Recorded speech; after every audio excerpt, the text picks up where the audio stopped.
1978 November 18న తన అనుచరులైన 900 మందిని cool డ్రింక్లో విషం కలిపి తాగమని శాసించాడు జిమ్ జోన్స్. అందులో కొంతమంది అతని శాసనాన్ని అనుసరించి విషం తాగితే, మరికొంతమంది తాగము అని మొండికెత్తారు.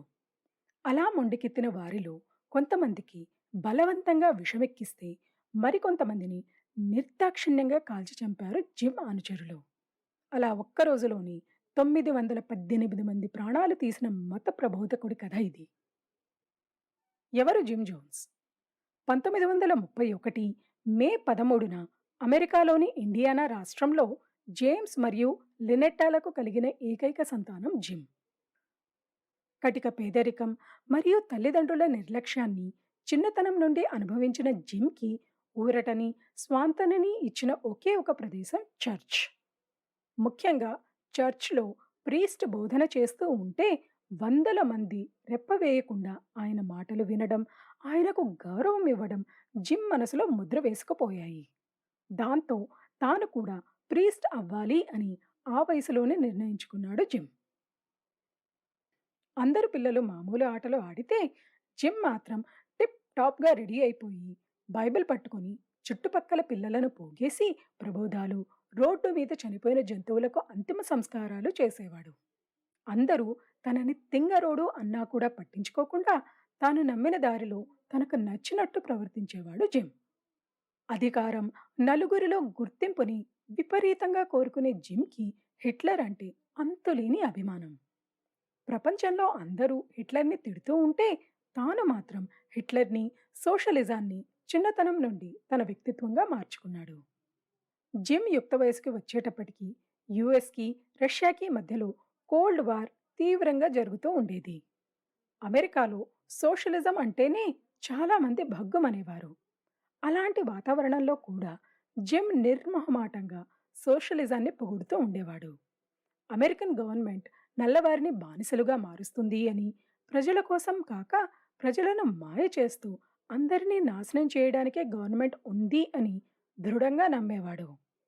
ఇలాంటి ఆలోచనలతో రగిలిపోతున్న జిమ్ నల్లవారు ఉండే ఏరియాలకు వెళ్ళి వాళ్లకు మతబోధనలు చేయడం, వారికి జరుగుతున్న అన్యాయాలను వివరిస్తూ ఉపన్యాసాలు ఇవ్వడం మొదలుపెట్టాడు.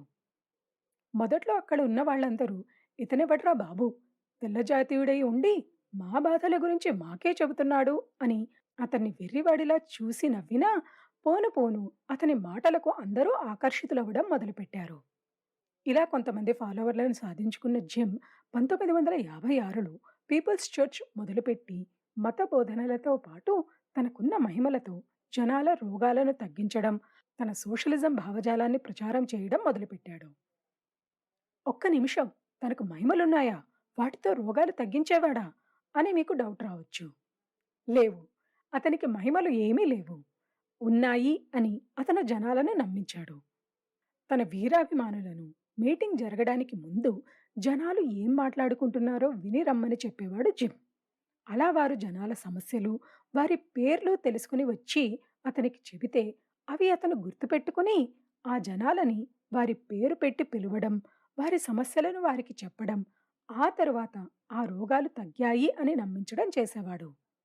కొన్నిసార్లు అతని వీరాభిమానులే తమకు రోగాలున్నాయి అని ముందుకు వచ్చి అతను తాకగానే ఆ రోగాలు పోయాయి అని అందరి ముందు తన్మయత్వంతో ఊగిపోయేవారు.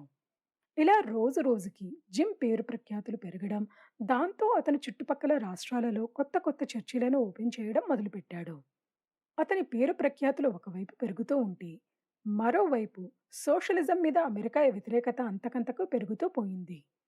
దాంతో సోషలిజంని ఓపెన్గా సపోర్ట్ చేసే అతని మీద గవర్నమెంట్కి కంప్లైంట్ చేశారు కొంతమంది. ఈ రోజో రేపో అతని మీద, అతని చర్చ్ మీద ఎంక్వైరీ వేస్తారు అనగా జిమ్ తన ఫాలోవర్స్ అందరినీ పోగేసి మనల్ని గవర్నమెంట్ కంట్రోల్ చేయడానికి అన్ని రకాలుగా ప్రయత్నాలు మొదలుపెట్టింది. అంతేకాక త్వరలోనే అమెరికా మీద ఆటం బాంబు దాడి జరగబోతుంది అని నాకు భవిష్యవాణి ద్వారా తెలిసింది. ఈ అన్యాయపు సమాజం నుండి బయటపడాలి అంటే మన ముందు ఉన్నది ఒకే ఒక మార్గం.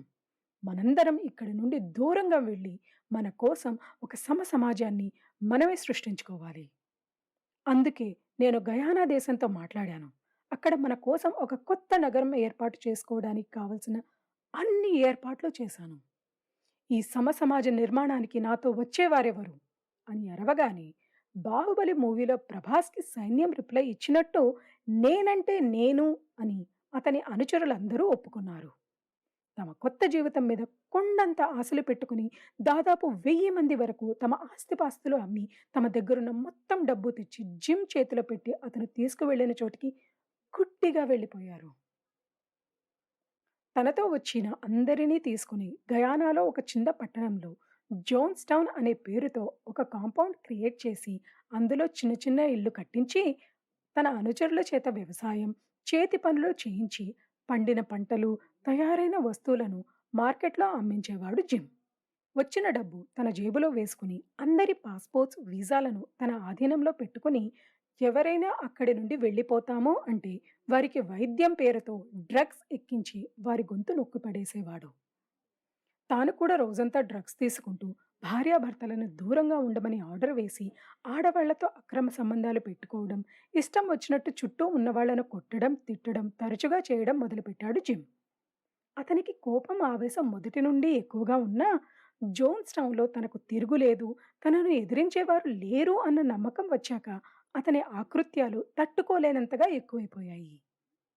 అతన్ని నమ్మి వచ్చిన వారికి వారి జీవితం ఏమైపోయింది అని ఆలోచించేంత అవకాశం కూడా ఇవ్వకుండా వారి చేత రోజుకి 14 గంటలు పనిచేయించి లెక్క ప్రకారం కొంచెం కొంచెం భోజనం పెట్టడమే కాక అర్ధరాత్రి వరకు బోధనలు చేస్తూ అమెరికాలో దారుణాలు జరుగుతున్నాయి అని లేనిపోని కల్పిత కథలు సృష్టించి వారిలో భయాన్ని పెంచి వారి జీవితం ఆ బానిసత్వంలోనే బాగుంది అని నమ్మేలా చేసేవాడు. ఇంతటితో ఆగకుండా ఒకరోజు అందరినీ పోగేసి అందరికీ కూల్ డ్రింక్స్ ఇచ్చి తాగమని ఆదేశించాడు జిమ్. అందరూ తాగాక మీరు ఇప్పుడు తాగింది విషం అని నింపాదిగా చెప్పాడు. అది విని అందరూ హాహాకారాలు చేస్తూ ఉంటే కొంచెం సేపటికి నేను అబద్ధం చెప్పాను, మీరు తాగింది విషం కాదు, మామూలు కూల్ డ్రింక్ అని మెల్లిగా చెప్పాడు. దాంతో అందరూ హమ్మయ్యా అని ఊపిరి పీల్చుకున్నారు. ఆ విషం అనే ఆట ఒక్కసారితో ఆగలేదు. కొన్ని రోజులకొకసారి తన అనుచరులతో విషం ఆట ఆడుతూ ఉండేవాడు జిమ్. ఇలా మైండ్ గేమ్స్ ఆడుతూ తన అనుచరులను తన చెప్పు చేతులలో ఉంచుకుంటూ విచ్చలవిడిగా బ్రతుకుతున్న జిమ్కి ఒకరోజు అమెరికా షాక్ ఇచ్చింది.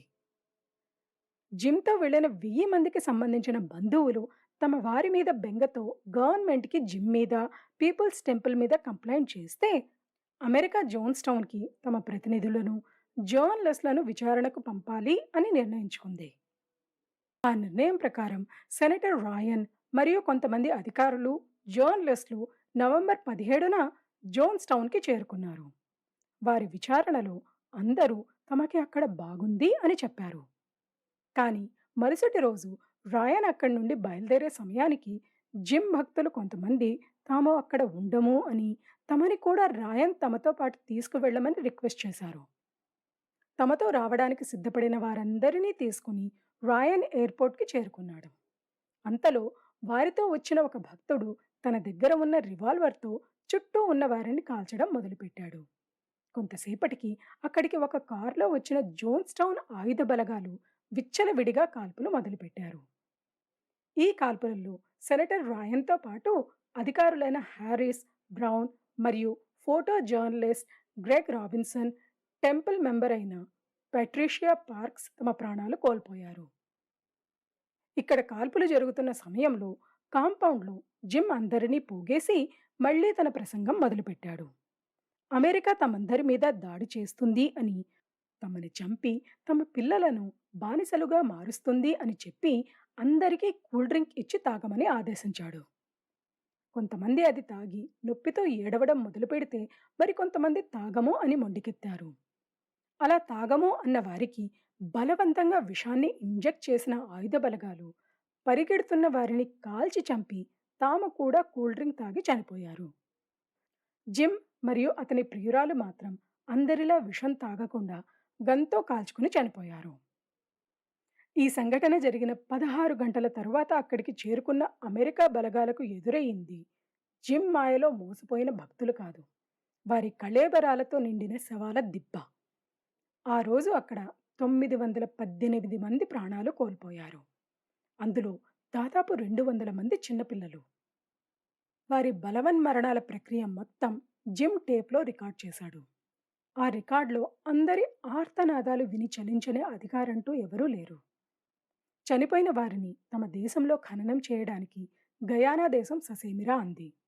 దాంతో అమెరికా అందరి శరీరాలను విమానాలలో తమ దేశానికి తరలించి ఒక శ్మశాన వాటికలో దాదాపు 400 మందిని సామూహికంగా ఖననం చేసింది. ఒక ప్రజాకర్షణ కలిగిన మూర్ఖుడి చేతిలో అధికారం వస్తే ఏమవుతుంది అనేందుకు ఇది ఒక ఉదాహరణ. మనం ఎవరిని ఎంతైనా అభిమానించవచ్చు, ఆరాధించవచ్చు. కానీ మన అస్తిత్వాన్ని, మన ప్రాణాలను మరిచి మరీ ఒకరిని నెత్తిన పెట్టుకోవడం ఎప్పటికీ మంచిది కాదు. ఈ వీడియో నచ్చితే లైక్ చేయండి. ఇలాంటి మరిన్ని వీడియోల కోసం మా ఛానల్ని సబ్స్క్రైబ్ చేసుకోండి. మీ సలహాలు, సూచనలను మర్యాదపూర్వకంగా కామెంట్ చేయండి.